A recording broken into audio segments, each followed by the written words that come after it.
The final whistle has blown at the Etihad Stadium. It has finished Manchester City 2, West Ham United 1. Manchester City opening the scoring on the half-hour mark with Diaz with a header at the far post following a deep De Bruyne cross. West Ham equalising 2 minutes before the half-time interval from Michail Antonio. The sides going in level at the break. But John Stones popping up in the 65th minute to score the only goal of the second half and award all 3 points to the Championship leaders, the Premier League leaders, who escape. Don't know if that's the right word, but it feels a bit like that, with a 2-1 win against West Ham. Gnome, your initial post-match thoughts following that pretty much undeserved defeat? I'm just looking at the players coming down there now, and Soufal's on his haunches, looking like you'd have thought he'd have lost the World Cup final in added time. He looked absolutely devastated. I don't understand why, because that team is. We were worth a point there. I think. I don't think that's going to be over-exaggerating the situation, and I'm betting that Manchester City won't get a tougher game than that they win. So disappointed with the result. Applaud the performance because it was a good, strong performance. Just leaves us now. I think we're in the situation where we've got to hope Sheffield United do us a favour, which is not something that I want to contemplate. I think I'll turn off the telly for the rest of the weekend and just see where we are Monday morning. But, disappointing stuff. Yeah. But certainly, Pinky, West Ham certainly not played out the game at all. We were in it until the very final minute. We were the better team by far in the first half. We all felt that, for much of the second half, we were the better team as well. But ultimately, that Antonio chance that hit the post, one or two others, the Diop opportunity right at the end. Against teams like this, you've got to take your chances, and there's a valuable lesson perhaps that the team have learnt today. Very much so. I mean, we said in the halftime chat that, David Moyes just might be saying to Michail Antonio at halftime, take your chances because you should have had a hat-trick in the first half. Yeah. And the fact he managed to get one goal rather than two, if not three, ultimately cost us because you're not going to be on top against Man City for that long. You're just not, because if you are, their manager has got so many options from the bench. You'll just go, you two get off and you two go on. And just consider for a moment, as I say, I've described the two hottest properties in English football, Phil Foden and Declan Rice. Declan Rice is playing every minute of every game since God was a boy and getting run into the ground essentially. And Pep Guardiola is able to rest Phil Foden and say, have the afternoon off. We'll bring you on if we need you, kind of thing. And that's the difference between a club that has got great financial resources and one that's got no financial resources. So today, hugely disappointed with the defeat. In all honesty, Man City were not at their best today. They really weren't. Kevin De Bruyne in the first half in particular, his passing radar was well off its normal standard. But even so, he managed to put in the cross that led to their first goal. But the City weren't great today. But at the same time, I don't want to damn our effort with faint praise. I thought we worked hard. I thought we tried, our very, very best. But the difference ultimately came down to City took their chances. We didn't take ours. And a very brief moment of lapse of concentration by one of our younger players who really let them get in behind and pull the ball back for the second. And that's not to blame young Ben Johnson for our defeat, but when you play Man City, that's all it takes. One moment and they'll punish you. Johnson could make that mistake against a dozen teams in the Premier League and they'd never score. Today, he does it against a team that is, you give them that chance, they're not going to miss. For the first goal, I'm pinning it pretty strongly on Issa Diop. I'm happy to be explained why that's not the case by others, but again, this is the difference. You make mistakes in this sort of end of the table, and when you're playing the likes of Man City, they'll punish you. because that's why they are where they are. But much improved compared with recent visits to the Etihad, and the fact that I think we're all bitterly disappointed now with the result is a testimony to how far we've gone. And I think as long as Moisey can pick him up and say, do you know what, you've just given the champions elect a really good game of football there, lads. So who we got next up? Who's next up? Leeds. 9 days time. Yeah, so dirty Leeds. We face them. Nothing to fear, really. Give them a game as well. And if we play as well against Leeds as we did today, we'll beat them.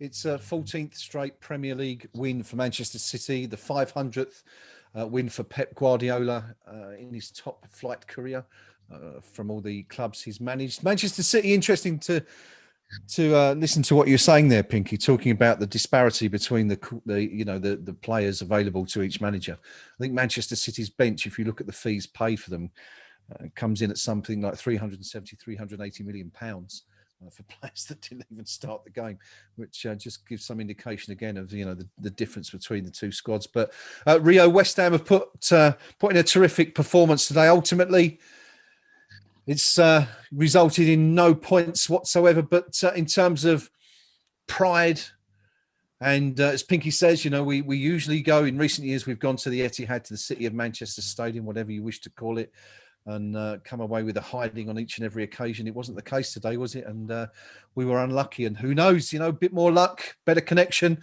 Issa Diop goes up for that chance in the 3rd minute of added on time and scores what would probably have been a deserved equaliser for West Ham. But what are you thinking, reflecting on the last 95 minutes?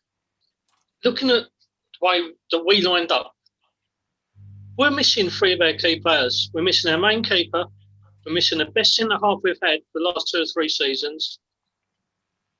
They're 2 big players for us. And they could have made the world of difference today.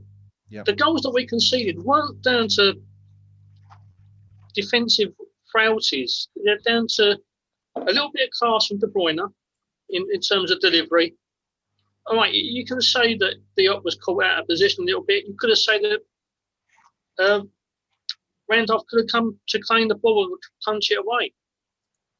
But at the end of the day, it was a well-cast delivery, which would have undone most defences. The second goal, a bit of lapse in concentration from a naive young defender. Played the man on the side within the price. That City side, as we just said, have spent absolute fortunes on their team. They didn't get their goals from their attacking wealth today. They got them for 2 centre-halves. 2 occasions where plays broke down and they've kind of regrouped and scored from kind of unexpected sources, unexpected kind of positions. This is the West Ham side who, not 18 months ago, looked dead on their feet after 25, 30 minutes. Yep. And we were routinely destroyed. We would have gone up the Etihad and been absolutely torn apart. Today, we've more than matched them, aren't we? We deserve to come away and release the point now. So we're going to go into a tough run of games, but instead of being disheartened by their performance, I think our players would take great stock from it. I think they come away thinking, hang on, we just played a side that's won 19 games on the bounce, kind of in the form of their lives, and we could have beaten them today.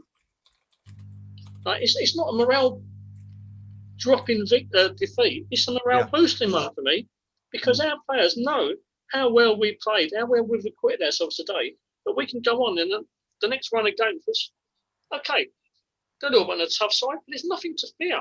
And I think it's proved that we are fourth, not through fortune, but through the fact that we have got a talented squad that works incredibly hard for each other. And it's got a lot of self-belief and a lot of confidence. I've got nothing but praise for our team today. Nothing at all but praise. Yeah, I suppose the good thing is it was, I think as Rio says, there is absolutely no shame in defeat for West Ham this afternoon. We put in a terrific performance and just fell short, by 1 goal. And it's been a fantastic. I mean, everything, we got everything right. I think David Moyes tactically got his team spot on. His team selection was given the personnel available, absolutely correct. And, it's just one of those things where, sometimes it just doesn't go your way, as we said. set pieces are known, something we touched on in the game, and you know that didn't sort of really work out for us, did it, today? But before we come on to that, just want to give you a couple of stats from a West Ham perspective. Declan Rice, his game by numbers today, 100% of his tackles won. Every single tackle he went in for, he won, which is phenomenal. 91% pass accuracy, 6 ball recoveries and 3 interceptions, one of which, of course, as we pointed out at halftime, led to the goal. Gnome, how good was Declan Rice today? And are we right to say? Can we feasibly say he's now a world-class player? I think the phrase world class is kind of bandied about a little bit too freely these days. But he's certainly in a league where at the moment it's awash with talent from around the world. Mm-hmm. He's not out of place, is he? No, not at all. You know, he's looked for me one of the best players on that pitch today, and that's a pitch containing, a pitch at a bench containing what, £1 billion worth of talent, and he's not looked out of place in there at all. I don't know what world class is. I mean, it's something we've not seen tested, has it? I mean, he's got a few England caps under his belt, where again he's not looked out of place. We'll find out a bit more this summer how that looks when he's playing in the Euros, which hopefully will go ahead. So, yeah, world class. Again, I guess it's largely a matter of definition. I can see why some people would say that. I'm perhaps a bit old-fashioned, and it takes a little bit more to earn that epithet.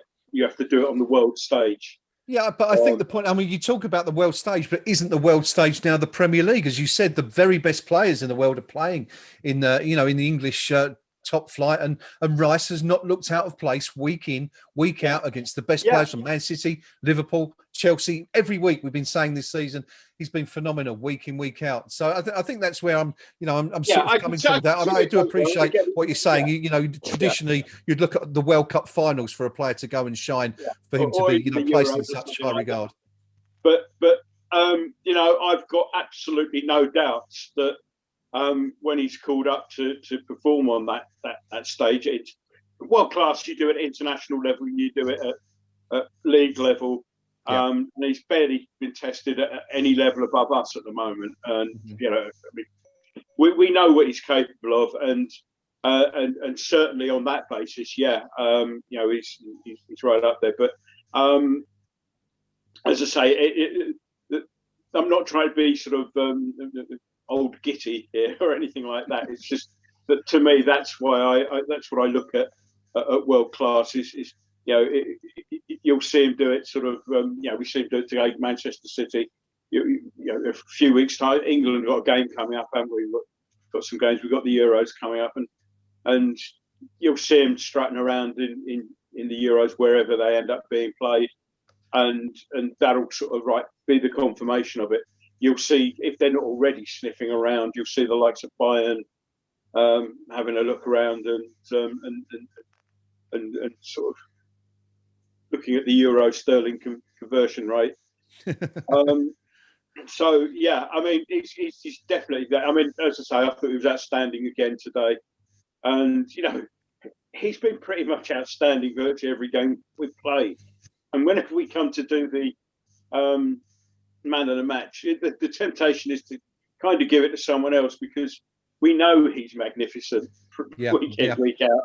So we'll give it to somebody else this week. But I mean, today they've given it to John Stones, which I think is so he scored a goal. And that's just about, that's all I can remember Stones doing, really. I mean, it's so they're giving it for that. Whereas Rice, every tackle he made, he won. Yeah. Did John Stones say that today? I doubt it. Well, look, I mean, talking about statistics as we were just a minute ago, just going back to that quickly. Another potential candidate for man of the match was Jesse Lingard. And looking at his stats today, I'm told that he had a direct hand in 5 of West Ham's 9 shots at goal today. including the goal. So another decent performance from Jesse. But Pinky, we just quickly on. Let's run through the final match stats, and then we'll look at the XG map, which is very interesting actually today. Possession wise, now we thought that Man City might be somewhere between 75 and 80%. So actually massive credit to West Ham. Possession wise, Man City at the final whistle, 63%.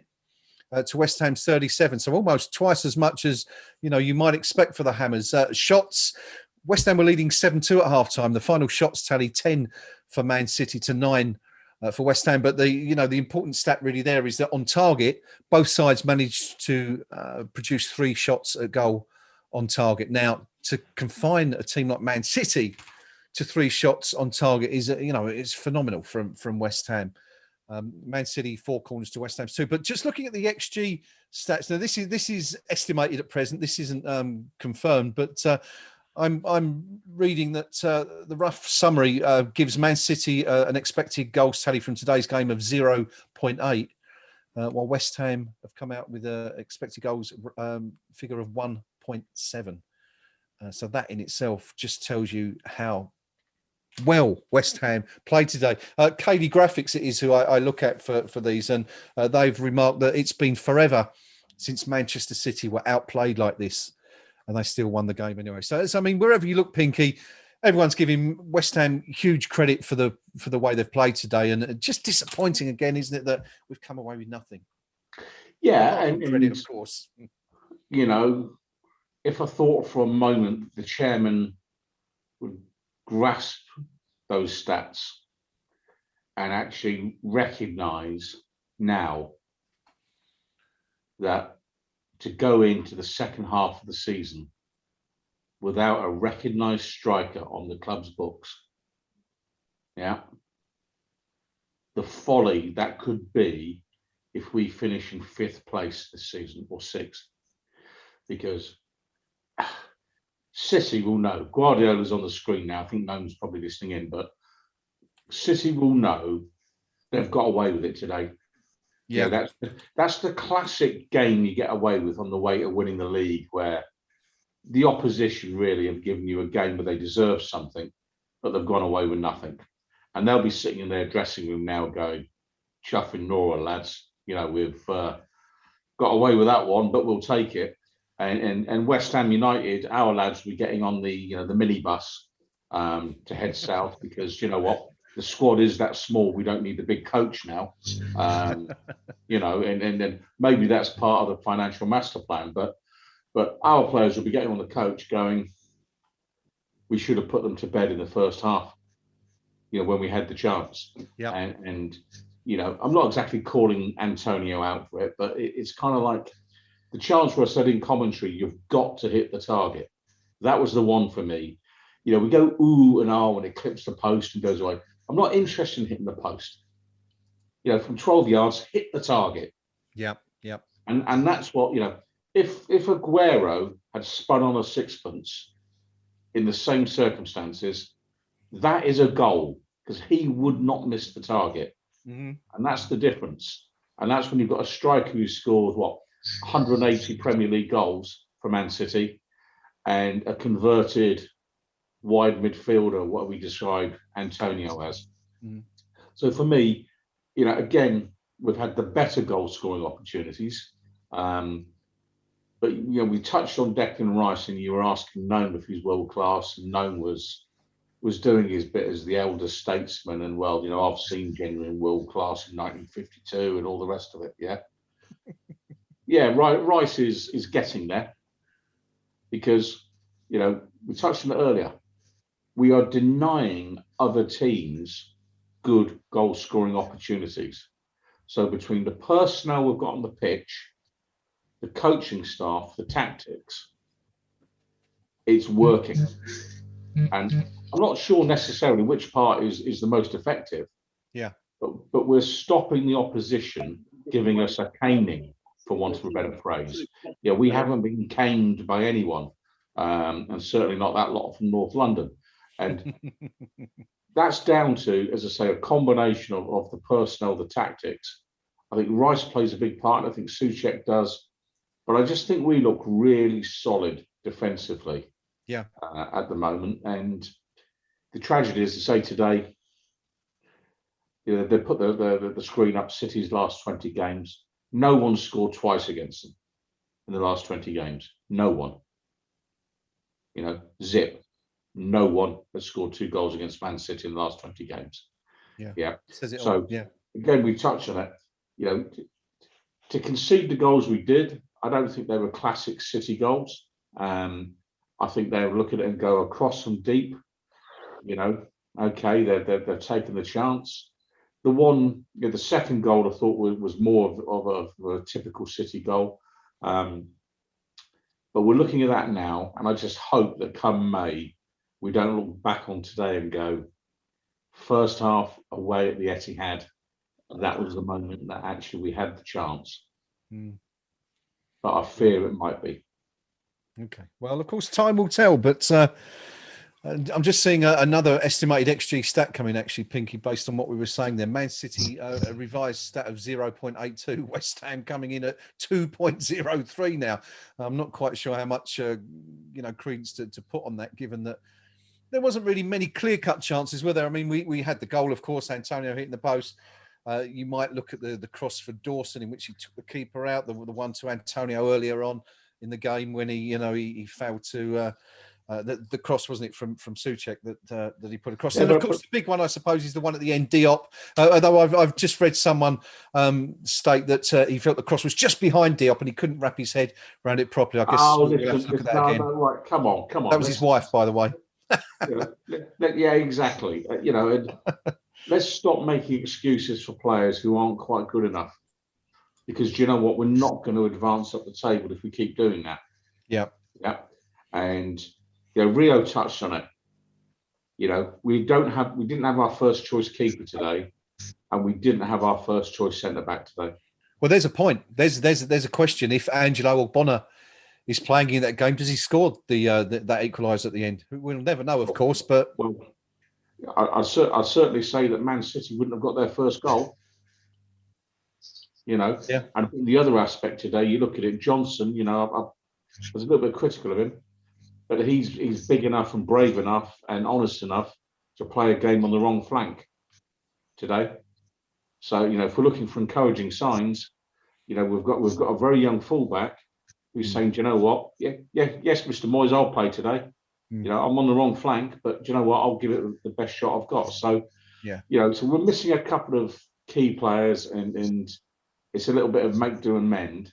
But what a job our coaching staff and manager are doing to have us where we are in the league with such a small squad. And you're just thinking, if David Sullivan's sitting at home now watching this, although he's probably got the Cardiff City game on, but he'll be saying, why isn't Mick McCarthy giving the post-match interview? But if David Sullivan is watching this, why didn't you back the manager in the January window? You've sold Seb Haller. We know that deal was in the offing from as long ago as October. And we haven't put enough money into the club to do it. And I can't help but feeling, I'm looking at the City sort of like advertising board now. We've got Visit Abu Dhabi. I know the Arsenal do the Visit Rwanda. Come on, West Ham. How about a Visit Plaistow? We want a Visit Plaistow advert up there. Okay? Let's go to full West Ham. If anyone at the club's got a sense of humour, they would do that. Yeah. Why not? Visit Green Street. Yeah. And that will be visit the club shop and spend your cash. That's what they'll be doing. Yes. Rio, we've touched on it there. Just the little things didn't really go right for West Ham. Pinky saying that, if we'd have been a bit braver in January and brought in a top-class striker, that Antonio chance falls to, a poacher or someone, with a natural talent for scoring goals in those situations. We've said it before, haven't we? Manchester United in the cup, we looked at Odebeko having to come on in the final. Well, actually, it wasn't the final few minutes, was it? It was for the bulk of for the match. After we were left with Yarmolenko having to go off. Is it a case of the chickens coming home to roost here for the board and the fact that their perceived penny pinching is now costing West Ham in terms of points and results? Potentially, but who would have thought that we'd be in full position this time of season? No one would have predicted that whatsoever. Everyone was thinking 15th, 16th, possibly a little bit higher. You know, a little bit of a gamble, a little bit of forward thinking could propel us into the Champions League, and they can make an absolute bomb out of that because, as we've said before, money is the be-all and end-all for certain people who are involved with our club. In terms of performance and personnel today, we're talking fine margins against vast chasms, because it's only a couple of little lapses of concentration, a couple of little errors. But look at the financial gulf between us and City. You know, you've said they're benched £330 million worth of talent. And that had a youth prospect in there as well called Phil Foden, who I think would be worth at least 100 million, if not 150 in today's market. So you're not talking nearly £500 million worth of talent on the bench. No? What do we have? In our starting lineup, we had a young left back who's played barely 10, 15 games. We had an on-loan defender from Watford who, I think, when we tried to get him in bring him in, there was a talk of a £3 million deal to make his transfer permanent. The most expensive player on the pitch, in terms of transfer fee paid by us, is like £24 million. City spend that record at least 3 times a year on the rogue full-backs and centre-backs, and they still don't know their best defensive setup. So it is a very fine margin that we lost today. There's a financial gulf which is like beyond belief. You know, our current board haven't got the financial ability to cope with anything like that. We're punching well above our weight, and we're doing it in a manner that is incredibly admirable. But a little bit of foresight, a little bit of gamble, a little bit of belief in the management and the actual team itself could have propelled ourselves into the Champions League this season. And that's where the riches are. Now, one season in the Champions League could reinvigorate our club completely. But there's something lacking somewhere. And it's not in terms of playing staff. It's not in terms of coaching staff. It's certainly not in terms of support. We all know we're lacking as a club. And it's certainly... It's the one place that we shouldn't be. Okay. Well, we'll take a look at what that support has got to say in just a minute. We'll do a roundup of the Blue Moon Forum from the Manchester City perspective with Pinky, and then we'll come to Rio for a look at the KUMB.com forum match thread to see what Hammers fans are saying. West Ham personnel have been saying things since the final whistle. Gnome going to bring us up to date just quickly. Declan Rice has just taken to social media to say that I'm very proud of the way the lads competed and played today. We were so unlucky not to come away with anything. On to the next game we go. And David Moyes has spoken to the BBC. I'm not going to read that out because I'm going to leave that one to Gnome, because I believe, Gnome, you've been listening to the full interview with Moyes to get his reaction. Yeah, we've had both managers. Guardiola was actually fairly complimentary. Said that it was hard work and they had trouble containing Fornals, Lingard and Antonio, particularly in the first half. I think the comment which has come up here, it says, after 45 minutes today, we realised we weren't going to paint anything beautiful. A nice analogy there. Moyes came on again, was very pleased with the performance. Was bemoaning the fact that a couple of times in the first half, the final pass where we might have scored or might have been in with a chance wasn't quite there. Wasn't getting carried away as ever. The end of the interview was full of stuff about, I'm not going to promise stuff I can't deliver, but if we carry on playing like that, we'll be a lot nearer the top than we will be the bottom. And there's still a bit of concern about Randolph, who he mentioned the fact that he's only just gone back to training over the last week or so. and there was a bit of concern that there may be a problem, as we saw with I think Dawson went and took a goal kick, didn't he, at one point? Yes. Yeah. It seems okay. Didn't mention Fabianski's latest position, but overall he was pleased with the performance, disappointed with the results, and having signed John Stones for Everton as a youngster, he just wished him well. Just said, but he wished he hadn't scored today.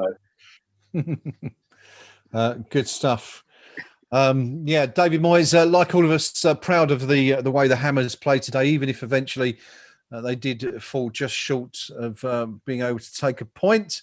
Interesting, I've just seen news come in, sort of an ex-Hammer related news. Jack Wilshere has been sent off for fighting this afternoon while playing for Bournemouth against Watford. 2 players sent off, João Pedro and Wilshere. It was actually in the 7th minute of added on time. I'm not quite sure. There was a bit of a scramble, 1 or 2 players getting involved, and I think Wilshere has swung a punch or something. But anyway, he's had his marching orders down there. Someone nick his walking stick or something. Yeah, and there's a huge melee at the end of the game. Bournemouth winning that 1-0 anyway in that big game at the top of the Championship. But anyway, it's enough about Jack Wilshere. We haven't got to put up with him anymore and his injury woes. But anyway, interesting. He's been pretty much fit since going to Bournemouth, but that's another story. Let's turn towards the forums now and have a look and see what the 2 sets of fans are saying in the wake of this afternoon's 2-1 win for Manchester City. Let's start with the Blue Moon Forum, and Mr. Palermo has been keeping an eye on that for us this afternoon. What are the thoughts of the City fans up there, Pinky? Are they as equally as relieved as their manager? They didn't see anything particularly beautiful painted on the pitch today either. I think slim pickings for the opposition view this week, Graham. I mean, it really is a group of supporters that know they've got away with it today. Yeah. Quite a few comments on here. You know, here's one here. West Ham look decent. Love them to get top 4. You know, Blue 1, biggest win of the season. Yeah. You know, so you're not going to say that if you've just played some easy beats. You know, so the general view from the lads here is, you know what, they've nicked it. They know they've nicked it. You know, big win today. Too many changes, but ultimately 3 points.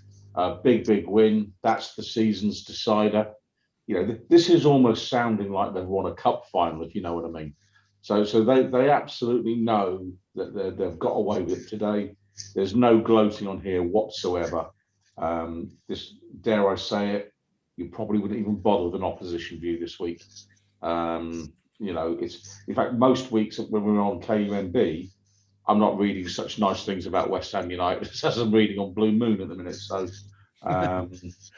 you know, surely there must be one of them coming up with the oh so hilarious epithet wet spam, as if they're the first person ever to have said that oh so hilarious thing. No, I mean, here's another one. All credit to West Ham, well played.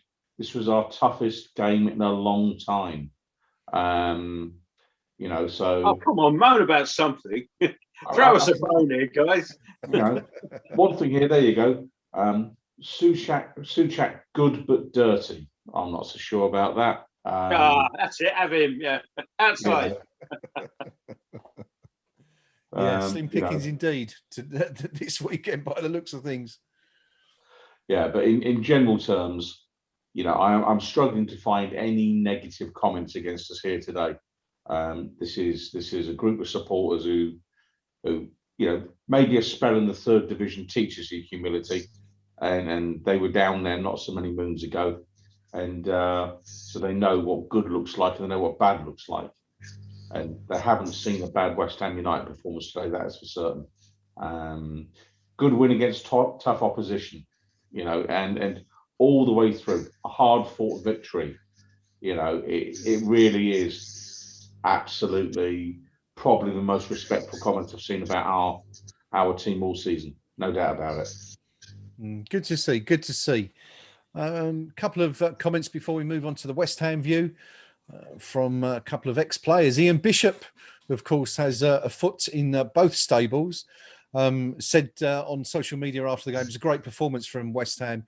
David Moyes got it tactically spot on, but City were, as always, formidable. And Anton Ferdinand, former Hammer, of course, himself, says the fact that the players and the staff looked and are disappointed shows just how far we've come as a club. Credit to David Moyes, his staff and the players. Come on, you Irons. Are the West Ham fans as complimentary as Anton Ferdinand Rio on the KUMB.com forum match thread, or is the disappointment sort of beginning to seep through a little bit now? No, there's a lot of pride from our fans. There's a lot of heart. There's a lot of hope. It's a lot of positivity in defeat. And the praise coming from the forum is an absolute breath of fresh air. Yeah. Just a few examples. I'm Rhino.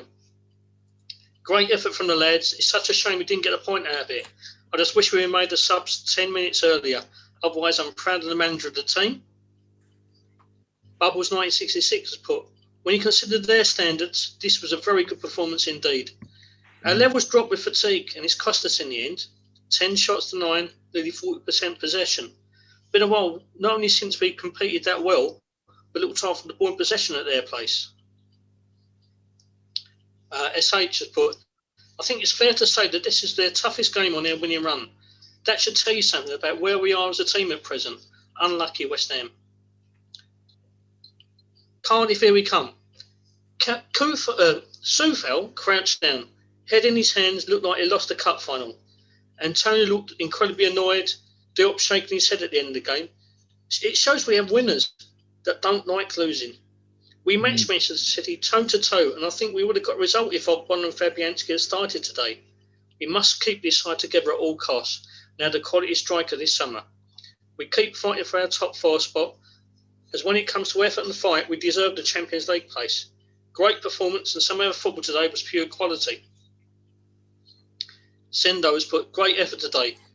We limited and frustrated Manchester City. They looked dangerous going forward and might have come away with a point but for Diop's 50p head. We've certainly shown we're capable of competing with the top sides at the moment. We're just lacking that little bit of quality in the final third. Eggs and nuts. I can't complain at all here. Overall, fantastic performance against a team that cost how much to assemble? 1.5 billion?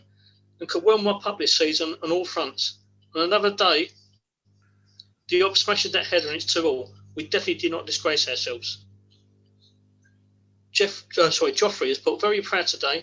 Only comment would perhaps becoming the subs come on 2 minutes earlier. Can understand with the 9-day rest coming up, not to let them run through. Love Suchik and Fornells have made such a difference.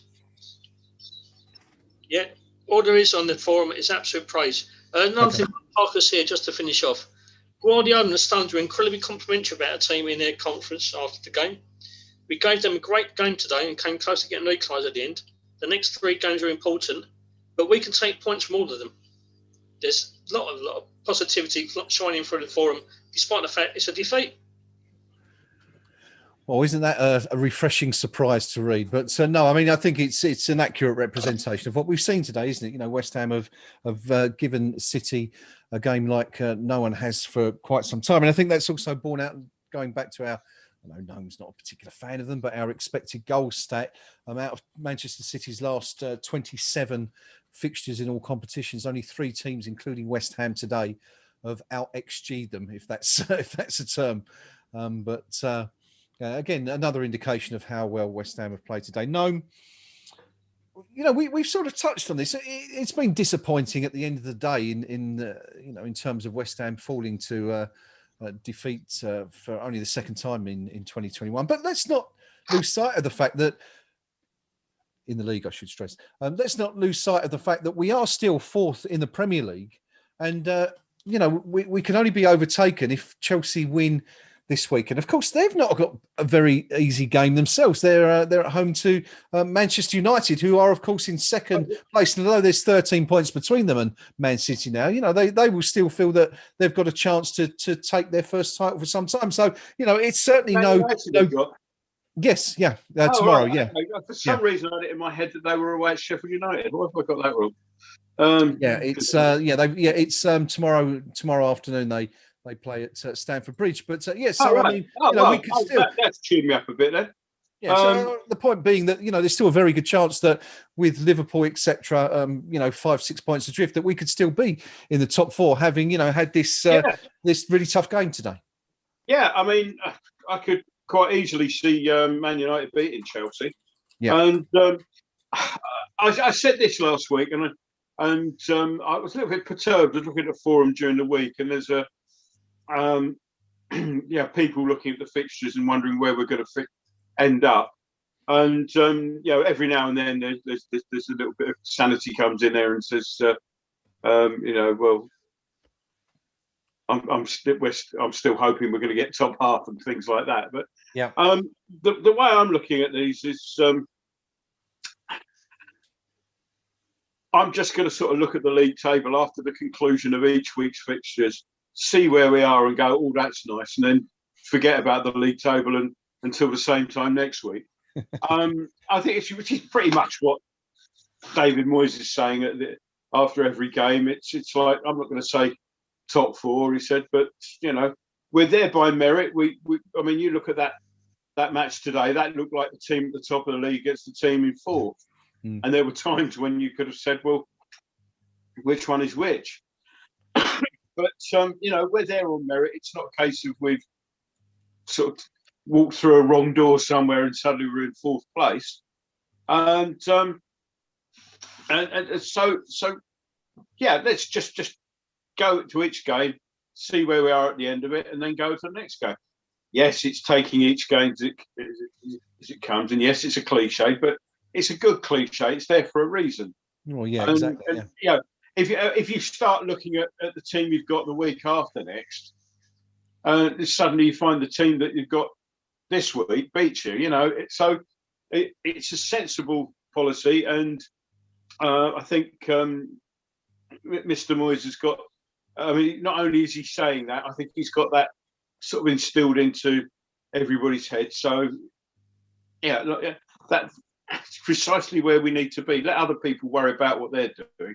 Yeah, and just concentrate on our own game. Good stuff. And one of the things, I mean, Pinky was talking about it, Rio was mentioning it about, wouldn't it be a shame if we didn't finish quite as high as we might have done due to a lack of investment in the squad?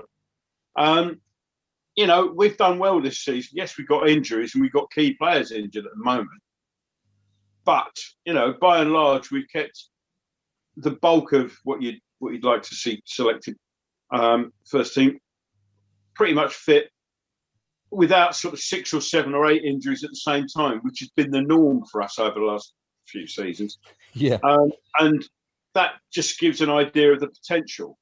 If we can keep a decent first team squad together, we're fourth at the moment. There's your potential.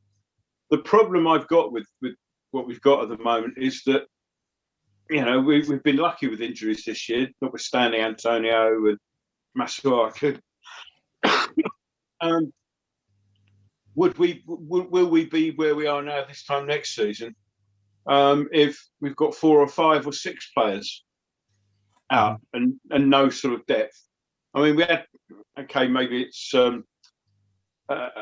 due to late injuries, but we had 2 goalkeepers on the bench again today, which maybe because of the people travelling and the late call off for Fabianski.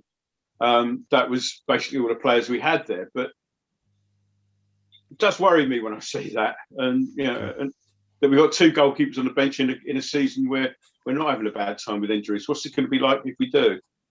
Yeah, no, it's a very valid point, but of course we can only speculate as to what the future holds. But sticking with the present for now, Pinky, as Gnome's been talking about there, we're still fourth in the Premier League. It's been a disappointing defeat today, but unless Chelsea pull off a really decent performance against Manchester United at Stamford Bridge tomorrow, we're going to go into that Leeds game, or at least next weekend, because everyone else will have played by the time we play on Monday night, 9 days from now.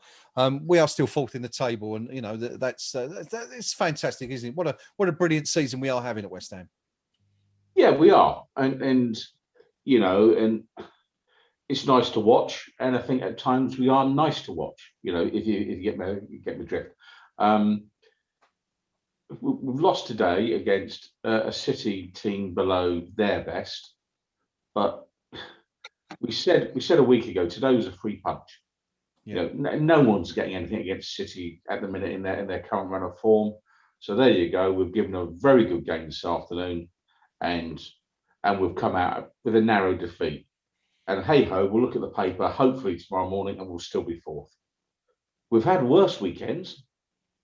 I mean, let's be honest. I've not had to travel very far to games to get turned over at the likes of Crystal Palace, or Fulham or wherever it may be. So a narrow defeat away at Man City and wake up tomorrow in fourth. If you'd done a straw poll of KUMB, back in August, would you take the first week in March being in fourth spot, having played Man City twice already this season? Yeah. I think you'd have had 100% yes, please. Yeah. And that's the measure of the season on a minuscule budget, because, whilst we're talking about an absence of signings, we haven't really touched on how much the wage bill will have been slashed this year by David Moyes. And, if the chairman is not on the phone to David Moyes every Monday morning going, "You're doing a great job, David, you really are doing a great job," then he really ought to be. Because I'm willing to bet that since August, we've been running with one of the lower wage bills in the Premier League, certainly in the top half of the Premier League. And so all the money that was wasted in the Pellegrini era, when I think somehow he managed to persuade the chairman to get a bit overexcited and allow him to spend big on one or two players that didn't come good. I think we're recovering from that position. And if the supporters are allowed back in the grounds next season, and I still personally think that's quite a big if, if they are, what I don't want to be hearing from David Sullivan is, we haven't got any money because, COVID and this, that, and the other. We've slashed the wage bill. We've sold players. We did have, an equity raise last June where they put £30 million in. I don't want to hear the chairman tell us yet again in the summer there's still no money for players. Yeah. Because this manager, his coaching staff, and this squad of players have 100% done their bit. They've done their bit. They've competed, they've challenged, they've performed.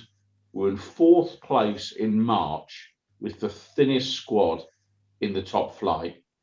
And if the chairman can't find the money to actually fund a decent transfer window come the summer, then the chairman really has got to go. I mean, there's no two ways about it.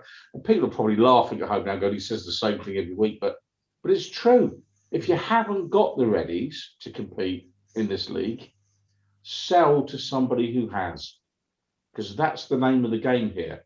You're just clinging on, hoping for a miracle every single season isn't realistic. We know it's a rich man's sport. We know you're competing against sovereign wealth funds and huge American interests. Well, go find an American investor and sell the club, because do you know what? David Moyes is working miracles this season. Fourth spot, no striker. Seriously, that's manager of the season territory.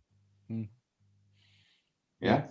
I don't think Chairman Sullivan's going to get chairman of the season anytime soon, is he? And the difference is Pep Guardiola there today. He's got hundreds of millions of pounds worth of players on his bench.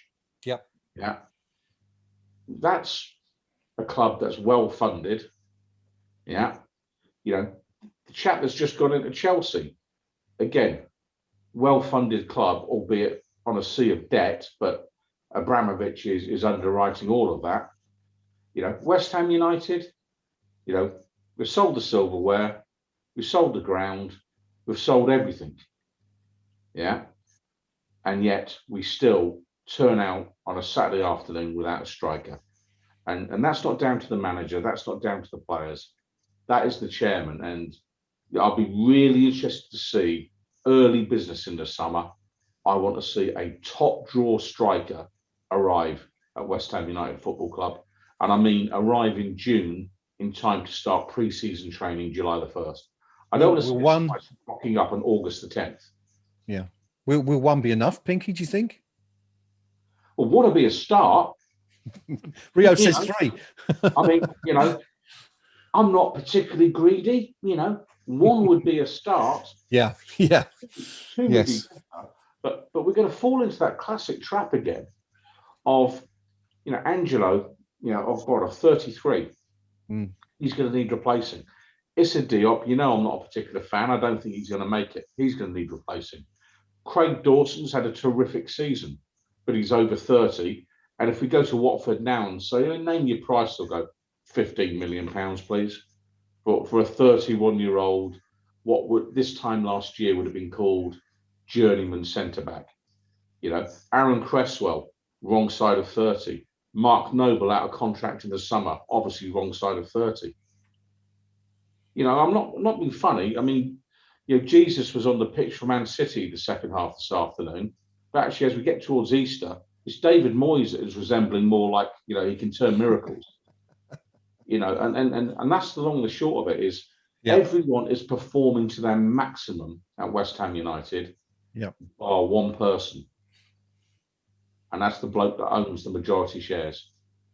Yeah, very much so, very much so. But let's come back to the top 4 position, Rio. I mean, Pinky's called it right. I think it was a free punch this weekend as far as West Ham were concerned. We weren't expected to go to the Etihad Stadium and get anything. Ultimately, that's been proved correct because we've come away with a defeat, encouraging nonetheless. But we're still in the top 4. And, as we said, unless Chelsea put on a performance tomorrow, that's where we're going to be going into next weekend's fixtures as well. So haven't got much to complain about, have we really? Absolutely nothing to complain about, We're walking away from a defeat against the most informed side in Europe, who are just that little smidgen away from creating it's a world record, isn't it, for 24 games on the bounce? Is the 24 apparently is the record, of consecutive wins, and they're on 20 now, Yeah, so they're not far away from that. Yeah. And we more than matched them today, And like I said, the gulf in financial disparity is just enormous. We can take nothing but heart from today, The fact that our players are on the pitch after the game, despondent and unhappy that we've not got a point here, that's a positive for me because they've got belief, they've got heart, they've got passion, they've got fight. How many times have we seen West Ham's sides turn up to places like this, get absolutely stuffed and just walk off the pitch without a care in the world? Not even a cursory wave to the supporters at times. Because I've seen it enough in my lifetime, and it sickens me. To see a bunch with such heart and such passion, it means the world. I think all of us here would agree. All you want from a West Ham side is go out and give their all. That's all most supporters want. For the players to display the kind of passions and heart and will to fight that we have. And we've seen it so often in the past that they don't match that. This group have. And that's tantamount, that's an absolute, it's an endorsement on not only the players themselves, but the way the manager and the coaching staff has got that instilled in them, Everyone believes, everyone wants to fight for this club. The new incumbents in the last year or so, Suchek and Sufeld have been off the pitch apparently amazing and really invigorated and bonded his side, helped bond them together. Jared Bowen's coming from the lower league side.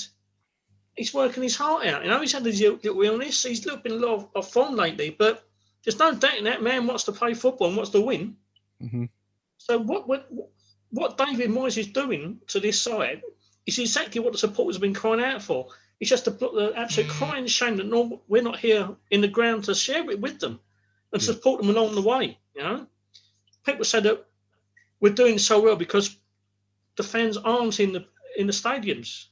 Because we all know that our home ground isn't the most conducive atmosphere for players to flourish at times. But can you imagine our away support this season? It would have been absolutely immense. I mean, Pinky goes more away than I can at the moment. Gnome too. And that's that they know. They would have reinforced my belief that our away support would not only like have absolutely lapped every minute of this season up. We would have probably, I don't know, how can I put it? Hopefully it would have seeped through to the home games too, like, and kind of reinvigorated us and forced us on even further, you know? Yeah. It's about time we made that stadium a fortress rather than a place that everyone dreads to go, like, in terms of being a West Ham fan. Because normally away teams go there and lap it up and thrive on the anxiety that we create in that stadium. The way we're performing away from home, you know, the belief the players have, it's got to filter through eventually. You know, I'm just really gutted that we can't enjoy the fruits of the labour. Yeah, it's a shame, isn't it? That it's almost like a hark back to 85, 86 in some ways, when, you know, unless you were at the games, you couldn't really see what was going on because so many games weren't televised. It's kind of like the opposite. To be fair, most home games, I can't really see what's going on because we're that far from the pitch. Well, there is that to it, of course, as well. You know, but there is the problem, and you know, I'm coming in on this because I had a conversation with the palermo earlier this week about, you know, is the absence of fans what it's all about, and the comments that a number of sort of, you know, the talking heads that you get on the TV, Martin Keown and what have you, you know, West Ham are really benefiting because their fans aren't there criticising them every week. Well, do you know what, Martin Keown? Shut up, mate, because frankly, you are not watching football week in, week out in an athletic stadium. Yeah, when the club were told the supporters would hate it. Yeah, so if we are negative during home games, whose fault's that? And it isn't the supporters. And I've had enough of this nonsense about West Ham United supporters getting blamed because of the atmosphere at the London Stadium. Yeah, it's the stadium that's the problem, and that's down to the chairman, his partner, and Karen Brady. They made that call, and I've had, you know, I'm up to here with it now. Our supporters getting called out by muppets like Martin Keown. Jamie Redknapp as well last week, making the same claims on, was it BT or Sky? But no, you're coming in on that point quickly. You're on mute, my friend. We can't hear you, I think. That's the one. I still can't hear you. We still can't hear you. Are you actually talking? He's having us on, I think, down there. No, not happening, and we're not having you on. Honestly, we can't hear a thing. According to my side, you're not on mute, so it must be an issue with your side. I don't know if you want to reboot, start again, and come back in a second. But I'll go to Pinky quickly because we haven't done it yet. But I'd like to hear your nominations for Man of the Match today. There was a few players, potentially up for that particular award. So, Pinky, as I said, we'll come to you first. Who was your man of the match on the day? I'd give it to Rice. I mean, and I know we touched on, you know, we can't give it to him every week. Well, actually, if he is the best player that we've got every week, then yeah, I will give it to him every week. And you know, I thought Jesse Lingard had a very good game today. I thought Pablo Fornals had a huge match for us today. But overall, you know, the one player in our team who you would say would get in the Man City team, and then against some very tough opposition and competition in that team, I think would be Declan Rice. I thought his contribution today was absolutely top drawer, really, really top drawer. And I touched on it in commentary, his two-footedness, where he makes himself acres of space, you know, for a so-called defensive midfielder. It's not particularly a description I like. I think he's a midfielder, and I think he's outstanding. And for my money today, I thought he was our man of the match. I thought Rice was absolutely supreme today. Okay, brilliant. No, but we got you on audio now. Can you hear me, Mother? We can hear you perfectly loud and clear. In case you missed that there, we're touching on your Man of the Match awards for today because we haven't done that yet. Did you want to come back to that other point first of all? Well, the only point I was going to raise with, if you ever get on TalkSport and get to talk to these people, who start telling you how you should and shouldn't react in a stadium and all that. Just ask them one question. When was the last time they paid money to go and watch a football match? Yeah. When was the last time they got up at 4 a.m. to get a train to go to somewhere like bloody Burnley? When was the last time they did that? If they turn around and they said, yeah, we did it last week or something, then they might have the right to have a chat to you about that. But people who sit there and they get paid to go and sit in the studio or sit behind glass and all that, telling me what I should be doing in a football stadium. I mean, Keown, I wouldn't mind if Keown was actually any good when he was on the pitch. But people who were third-rate players, Andy Townsend, only got an international cap because his gran had a pint of Guinness once. I'm sorry, I'm not having it from these people. So, okay. I'm a little bit well and very well made. Before I go on to man of the match, just a point of housekeeping. I disappeared for a little while, which is probably why I had the sound problems. To take a phone call, which I'd like to share the contents of the other with the three of you offline when we finish. So once we're not live, could we stay on for a second or two? Right. What, you're not going to ask me what am I wearing, are you? Yeah, not this time, Pinky. No. So you'll understand when we get the speakers. Okay. I do hope everything's okay. But man of the match anyway. Who did you have? Anyway, I'm not going to argue with Pinky this time. Whatever he's wearing, Declan Rice, pure and simple. Yeah. How can you argue against that? Just streets ahead. But of course, I know the transfer window's shut and it doesn't open again till sometime in the summer. I don't know if they've all sorted out the date, but if anyone's watching this, he was rubbish again. Bayern, he was rubbish. Just leave well alone. He's terrible. There you go. But right. So Declan Rice for Pinky, Declan Rice for Gnome. Rio, is he going to make it a 3 out of 3? I mean, there are a few candidates for me. I thought Tufal was exemplary at times. There's obviously the way that modern fullbacks play, you're going to leave space in behind. But going forward, he caused all sorts of trouble down there, right inside the city. And I thought we had a great game. I thought Fornals he gets a lot of stick, undeservedly, in my opinion, from a lot of places. But I think today just proved that what a great player he was. And he made some absolutely superb passes. He worked his heart out. And without him, we look a worse side. I thought Kevin De Bruyne did the archetypal West Ham performance. But he delivered a world-class pass, unfortunately in the wrong area. They made him absolute error and half the other end and gave us a goal, basically.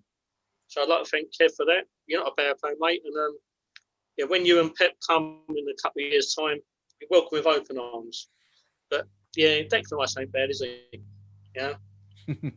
Unless you support any other one of the 91 clubs in the world, no, he's all right. Not bad, not bad. Decent, reasonable performance, reasonable shift put in today.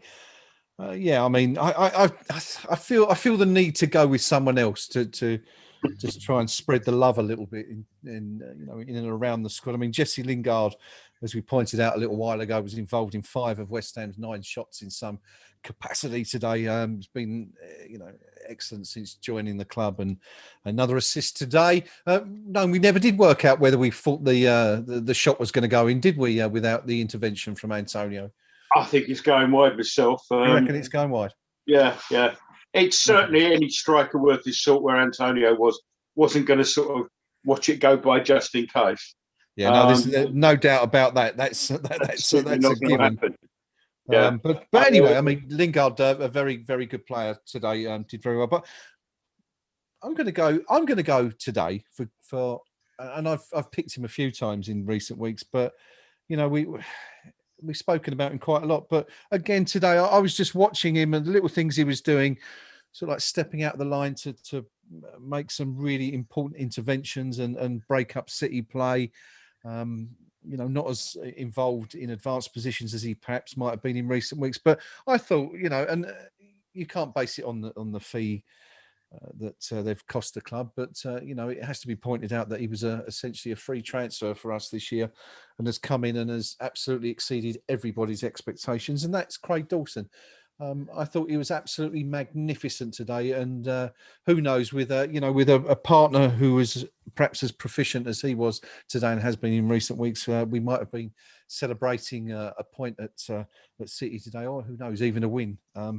Just a couple of lapses of concentration at the back. But yeah, so for me, I think, Declan Rice was incredible, but I kind of get tired of saying it every week, that, he was magnificent again, because he is. He's just been brilliant every single week. So yeah, like I say, I'm going to spread the love a little bit this week and just give the nod to Craig Dawson. A couple of shouts on the live chat on YouTube. David O'Rourke going for Jesse Lingard, and foregone conclusion, I think, going for Rice, and some lots of love for Declan Rice. Notwithstanding that from Pep Guardiola, who said that he and Souček were both fantastic today. So Declan Rice really sort of West Ham standout player, I think, on the afternoon. Although it was a fantastic performance by the whole team. We are going to wrap up this afternoon's broadcast with a look ahead to West Ham's next fixture. There's some tough ones coming up. Manchester United, Arsenal, Wolves, Leicester, all on the horizon. Some tough games. Chelsea a couple of weeks after that. But next week, it's Leeds United, Rio, who we come up against. We have got, as we said, a 9-day break between now and that next game on Monday, by which time we may not well be in the top four. But having beaten Leeds up there earlier in the season, it's a real chance to put another double on the table. Leeds are a funny team. You don't really know what to expect from them, do you? One week they're magnificent, the next week defensively they're it's an absolute basket case. So I guess we have to hope that the bad Leeds turns up next week. But what are you thinking about that one, and what are you expecting from the Hammers? I can see nothing but 3 points for us. Leeds are such a Jekyll and Hyde side. They're great going forward, but if you get at them, if you cause them a few problems at the back, they have got no idea whatsoever. Bielsa's a great manager. He's very inspirational. He's lauded around Europe. I mean, Guardiola's one of his biggest fans ever. But his sides aren't known for their defensive discipline. And 9 days rest will do our lot the world of good. So I'm just thinking nothing but a victory at there. Leeds flat to deceive. And I just think that with the form we're showing, with the heart we're showing, with the belief we're showing, the defensive resolution we have, the attacking options we've got going forward, a little bit of rest will do us a lot of good. And 3 nailed on points for us. Okay, excellent. That's a pretty good prediction. Gnome, is there any additional pressure on David Moyes and the team going into this one next week, given that we've lost today and we need to pick up some more points to keep that challenge going? No, there flipping shouldn't be. It's if we play our best against their best, we're going to beat them. We had the beating of them beforehand, and as I said, we should just take that game on its own in isolation. Just as we said earlier on, take each game as it comes. Sorry, I'm getting slightly distracted here because referee Lee Mason, I've got in the background, has had a complete... I mean, he's not the brightest of referees ever, but he's just had a complete mare. He's awarded Brighton a free kick, blown the whistle, they've taken it, and then he's blown the whistle again to say he wasn't ready for the free kick to be taken. So Brighton have done their nuts at him and then said, no, you did blow the whistle. So then he's awarded the goal, and now they're looking to see if there was anyone offside, so he's got an excuse to that. So that's just going on. Getting back to us, it's a case, and Lee Mason is the only person in the world who doesn't know what's happening. But getting back to us, no, take the game, we're playing Leeds. Yep. What are they like? How are you going to set up? Beat them, then see what happens the week after. No pressure. Let's face it, nobody was expecting you to be in 4th position at this time anyway. And I think Mason may may have Mason's disallowed it now.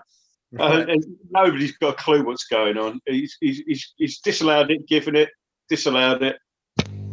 Decision no go. Well, yeah.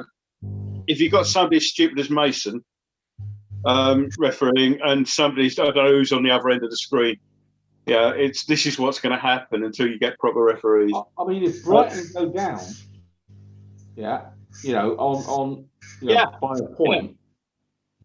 So now they're giving the free kick, they're making Brighton take the free kick again. Which suggested that the only reason he's disallowed it was that he wasn't ready. Yet he'd blown the whistle. If he blows the whistle, that indicates you're ready for the free kick. Now what's he doing? Sheffield United's lawyers are already offering a no-win, no-fee deal. That is just. I mean, it's been we've seen lots of dreadful refereeing, and that is without a doubt. Oh, he's now waving the whistle at Dunk. Now he blew the whistle. You can see him do it on the screen. He blows the whistle. Dunk takes the free kick. It goes in. He blows the whistle straight after the free kick's been taken to say I wasn't ready. Why did you blow the whistle in the first place? Yeah.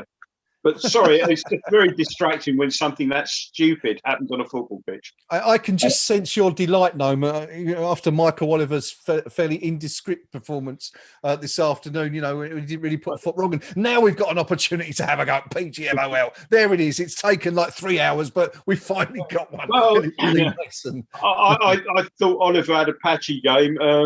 I thought he was very quick to book Johnson in the first half, less quick to book when they were going through their sort of either side of the 10-yard line blocking tactics. Foden should have gone in straight away, but yeah. Anyway, the free kick was taken. If anyone's interested, and it went straight into the West Brom keeper's hands. Happy days. Anyway, but getting back to us, play Leeds, play the team that they put out and beat them. That's all they've got to say. Pressure? Where's the pressure there? We're having the time of our lives here. Excellent stuff. Yeah. Excellent stuff. Thank you. So, Leeds, it is Pinky. Finally, the Pink Palermo, your thoughts on next week. Leeds United, dirty Leeds, coming to East London to see if they can stop the West Ham Express in its tracks. What do you reckon? And you know what? Hats off to Marcelo Bielsa, because he's managed to shake off that dirty Leeds tag. Because there'll always be dirty Leeds to me because of a particular manager in their history and the way that he chose to play the game. I'd say something now. If Bielsa came to West Ham United as manager, he would be adored. He would be absolutely adored because, do you know what? Attack. Never mind defending, just have a go at the opposition. Yeah. If you want to get the Olympic Stadium rocking, well, that might help. And that's not a criticism of what our current manager and coaching staff are doing, but it's just a reflection of what Bielsa does. Second reason I like him is from the moment he pulled young Frank's pants down over when Frank Lampard was the manager of Derby County, and they've been watching us train, and then the next press conference, Bielsa gave like a presentation, like a 40-slide PowerPoint presentation on. We watch everybody train, and we watch all of that team, our next opponent's previous 3 seasons matches. And if they've changed manager, we watch his previous club for at least a dozen games as well, on videotape. And basically Bielsa made young Frank look very naive and inexperienced. I thought that's the right response, because do you know what he was saying there was, this is serious stuff here now. You don't just get to be a manager because you've been a very, very good footballer. There's a bit more to it than that. In terms of what I think we'll do against Leeds, I think we've got enough in our locker to beat them. Yeah. I think because they pour forward so much, I think that suits our counter-attacking style. I think the addition of Jesse Lingard since we played them first has only strengthened us. I'm expecting a good win. And I think looking at their team, dare I say it, maybe a cheeky bid for Bamford in the summer wouldn't be the worst thing we could do. Maybe not as our first choice striker, but maybe as a second striker. And who knows, because I suspect Leeds might have stretched themselves quite severely financially. I think there's new investment going in there or something at the moment. But yeah, you know, I think hats off to Bielsa. He's done a good job at Leeds. I think if I was a neutral, and you know, there's so much TV football these days, I could say no greater thing of Leeds are one of the teams I'd like to watch as a neutral. Mm-hmm. And there are a number of clubs further up the table than Leeds at the minute, and better funded clubs, that if they were on the telly, I might be watching Coronation Street. So looking forward to the game, but I think we'll come out on top. There you go. That is it from the Etihad Stadium. It was a sterling effort from David Moyes' side. And the biggest win of the season, according to at least one Manchester City fan posting on the Blue Moon Forum. They knew they'd been in a game this afternoon, but ultimately it was with defeat that David Moyes' side emerged from Manchester in the end. Not even Limehouse Lizzie could help the Hammers as we succumbed to a 2-1 defeat this afternoon. Thank you to the team for joining me as always here this afternoon, to the Pink Palermo, to Rio, and to Gnome. Thank you also, as always, to the viewers for joining us and keeping us company with your comments, which we always enjoy reading, and also reading out live on the stream. It is, of course, 9 days before we play again. That will be, as we've just said, against Leeds United down in Stratford, as the Hammers look to return to winning ways, having, as we mentioned just there, succumbed to a very, very narrow defeat. No shame for the Hammers today. No shame at all. It's been a sterling performance, just ultimately one in which we just about fell short with that late goal from John Stones. But that is it for today, as I say. And we will see you again very soon here on KUMB TV's Eyes Up Mother Brown. Until next week, until then, come on, you irons. Come on, you irons. Oh.